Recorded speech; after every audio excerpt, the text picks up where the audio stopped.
Hey, agency owners, if it's taking your team like an hour to set up a new client in GoHighLevel for, onboarding one of your new clients, then you've got a big problem. This is probably costing you extra days and extra time to get your client launched and off the ground, which can lead to all kinds of issues, right? Clients falling off. It's also costing you man hours and salaries. There is not really any reason to have a snapshot that you're using for your kind of go-to client launching that isn't almost 90% filled out by custom values. Your team should be able to go in, add the staff members to an account, set up the DNS records for email, set up the phone number, and then just fill out a page or two of custom values, and then everything else should be populated by that. I'm talking the emails, the automations, 90% of the stuff on the landing pages can actually be controlled by custom values as well.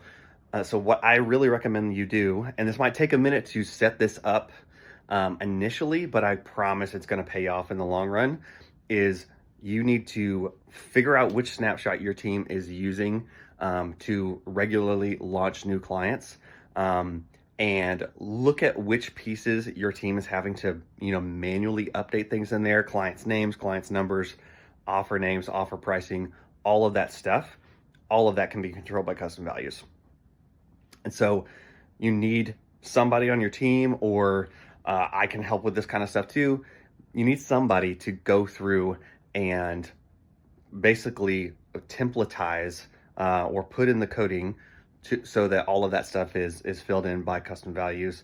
And that way your team just has to spend 20-30 minutes setting up the account. It's going to make the process way smoother. It also is going to cut out a lot of the margin for human error, which is a big problem for clients, right? If your team misses, somebody's name or somebody's offer pricing in one spot in email number 3, right, then you're going to have an issue, even though it was a 2-second oversight by your team. But if this is controlled by custom values, you've got one spot in the settings where they fill the stuff out. You can have, somebody double check it for QA, and then you're good to go. So I would definitely recommend taking the time to set this up through your team. If you want help, if you have questions, let me know. Otherwise, have a good one.